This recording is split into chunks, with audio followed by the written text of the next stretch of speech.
Hey everybody, it's Noah from WASD and Beyond at the Movies. Just wanted to take a little minute here and talk about the new Avengers Doomsday trailer that dropped today, sort of see how this goes, maybe start a new show called Trailer Talk. But I saw this trailer today while I was at work, and I just wanted to sort of get out some of my thoughts on it because honestly, I was a little bit excited when I saw that it came out. And the first way that I saw it was on TikTok, and I was like, okay, screw that. I'm going to go watch it on YouTube. And I ended up watching it probably 2 or 3 times. I have been sort of on a crusade against trailers. I don't really talk about it that much on the show, but I have a huge issue with the way that a lot of trailers go now. I think they spoil way too much. In some cases, like a movie like this is not necessarily something I think is super deep or anything that I personally care about a lot. I mean, that's just my opinion, but that's kind of why I feel okay about how much this trailer showed versus a trailer for Avatar Fire and Ash I felt showed way too much. But this, I think, it's showing a lot of stuff, but I don't necessarily think a lot of it is spoilers or critical to the movie itself. So we can go ahead and get into it. A long while back, it was revealed that Robert Downey Jr. was going to play Dr. Doom in the next Avengers movie entitled Avengers Doomsday. I think a lot of people and myself at the time kind of groaned at that.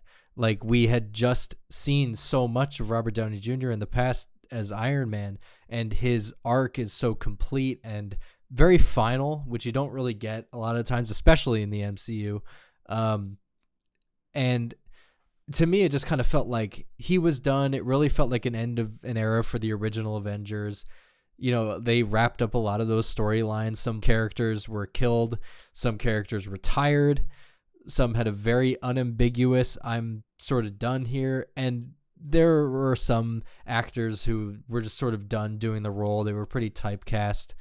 And so I found it interesting, and I think a lot of people also found it interesting that right after all that, and after some newer MCU movies like The Eternals and Shang-Chi, and that like didn't do super great, and people were attributing like, oh, it's because you're coming off such a high that like, how do you live up to the Endgame story arc or the Infinity Saga, as I think they called it. So this trailer, like the whole thing of this movie feels like, well, all the new MCU stuff didn't really take off. So what if we just go back to the old stuff? Like, you remember Chris Evans and Robert Downey Jr. and Chris Hemsworth. Like, these are the characters you remember, but it appears that they're going to sprinkle in the new characters we've been seeing. Speaking of new characters, we've got a confirmation of a lot of characters that I think some people were speculating, and some surprises, definitely. So the first thing we see in the trailer is a plaque for Charles Xavier's School for the Gifted. So that is a direct confirmation that the X-Men are going to be involved in the MCU somehow. We don't necessarily know how. That's still a little unclear. I think Wolverine and Deadpool is canon, then The Void would be an easy way, which I believe it is because it tied in with the TVA and all that. So we see X-Men including Cyclops, Mystique, Professor X, Magneto, and this has been known. I think it's been public for a while, but people like me who aren't really following it that closely, I had seen Ian McKellen was on Late Night, and he was talking about how he was literally shooting as Magneto. So that had already been public knowledge, but this is the first time we're seeing them, and we're getting like, they're not de-aged, they are old, like they're old as their actors are in real life, which is great. You know, Professor X that we see in Logan is, in my opinion, some of the best Professor X that we get. It's him after he's clearly been shattered by something, and I wonder if this is going to be like that version of Professor X. So we'll see how we go. Him and Magneto are together. They kind of go back and forth between working together and hating each other, but they always have this sort of mutual respect. So hopefully we'll get to see a little more of their relationship. We also, like I said, got our first look at Mystique, who looks a little bit different, but we see the effect. It looks a lot like the X-Men effect in the more recent X-Men movies.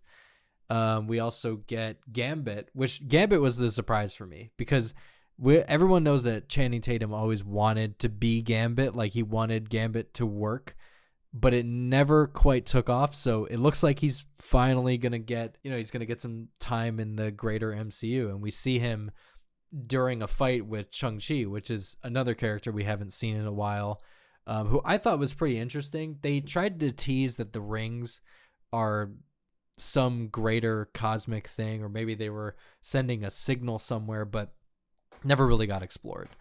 So we see them together. We also see the new Fantastic Four, who appear to be split up at the time that certain characters meet them. We see a couple of them in a desert area, but then we see them all together and they're getting off a ship. We saw in the Thunderbolts end credits that their ship just somehow appears.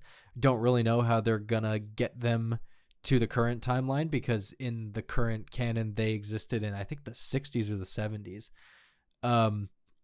So we're gonna get them somehow, and it looks like the first people that they're going to encounter are the Thunderbolts, who that is the team of the Red Guardian, Winter Soldier, U.S. Agent, Ghost, Yelena, who is maybe the new Black Widow. I don't know. They don't really say it, but that's sort of the vibe I'm getting.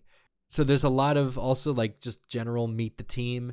We also get Falcon, Captain America, and we see his sort of apprentice guy who was injured in the Captain America movie. So he appears to have made a recovery. We get Scott Lang Ant-Man, played by Paul Rudd still. The whole trailer is narrated by Thor, who it would appear is still just as active as ever since Love and Thunder. And it's interesting because within the canon, like a lot of the human characters, your Captain America, Black Widow, Hawkeye, they were kind of getting to the point where their characters were like, I need to step back. Like, I need to retire. I'm getting too old for this shit, to generalize it. But Thor, when we meet Thor, is like over 1,000 years old. So his lifespan is much longer than the human characters, even though he, in his appearance, ages like all of them. But that's just, you're going to have to use suspend your disbelief for a little bit. So it makes sense that he would still be active. We see Princess Shuri, who is still Black Panther. And I'm a little bit surprised that she is still Black Panther because it was a very reluctant thing. Like, she didn't really want to be Black Panther. She did it because she didn't have another choice. So maybe she's embraced that role a little bit. It'll be definitely interesting to see her. She's updated her suit. Black Panther suit is always probably my favorite in the new MCU stuff. We see Namor again, who was teased that they would come back. I liked Namor as a character. I think it was cool, and it works in because he says it himself that he's a mutant. We see Loki, who is holding his TVA badge, so it's cool to see him out. And of course, that TVA version of Loki has no knowledge of anything that happens after Avengers 2012, because remember, he gets sort of yoinked out of the timeline and then has everything that happens in the Loki series. He sees what happens, like he's shown that, but he doesn't live it. So it's a very different version of Loki. And then finally, we get a look at Chris Evans, Captain America, who is back, and it looks to me like he's on some kind of a spaceship. And he meets Thor, who is in a bit of disbelief that it's him. So he holds out the Mjolnir, and Captain America grabs it, showing that he is worthy. He is the same Captain America. And he looks like Captain America from Avengers Infinity War, where he's got sort of the longer hair and the beard. When the last time we saw him was at the end of Avengers Endgame, where he's sort of the clean-shaven, sort of Captain America 2 look. So it's clear that maybe he's grown a little bit, or this is a Captain America from a different timeline. Really, we don't know necessarily how the timeline stuff is going to work in here. We know that they do in this universe have a fully functioning time machine via the quantum realm, and the thing that was holding them back in Avengers Endgame was the lack of Pym particles. I think you can assume that they made more, so now they just have fully functioning time machines. Like, I don't know if that's going to play a part, but I guess we're going to find out. To me, it really feels like an admission of, well, none of the new MCU stuff worked, so we're just going to go back to what we know the people loved last time. Which, shows that not only are they sort of giving up on this newer MCU thing, but they're like, it's like an admission of that. And I don't think that necessarily we're only going to get like original recipe Avengers moving forward. I think what this movie is meant to do is kind of bridge the gap, because it was very abrupt last time, where Avengers Endgame happened, and then for the next like 5 movies, you didn't see anybody you really remembered. There would be like the side characters. You would get your main characters, like obviously your Falcon and Winter Soldier, and characters would be referenced like T'Challa, Black Panther, and Spider-Man was still going on, but the big heavy hitters were pretty absent for a while. We did get another Thor movie with Chris Hemsworth, but it was clear that at the end of that movie, that was kind of it. Like it didn't end his story. It just sort of sent it off in a direction where it really felt like they were like, all right, this is what Thor's up to now, but you're probably not going to see any of that. So for them to be bringing everybody back, it's interesting, but it is a little bit concerning, because it does show that they've sort of given up a little bit on doing all this new stuff. So this movie's coming out on December 18th, which is the same day that Dune Part 3 is coming out on.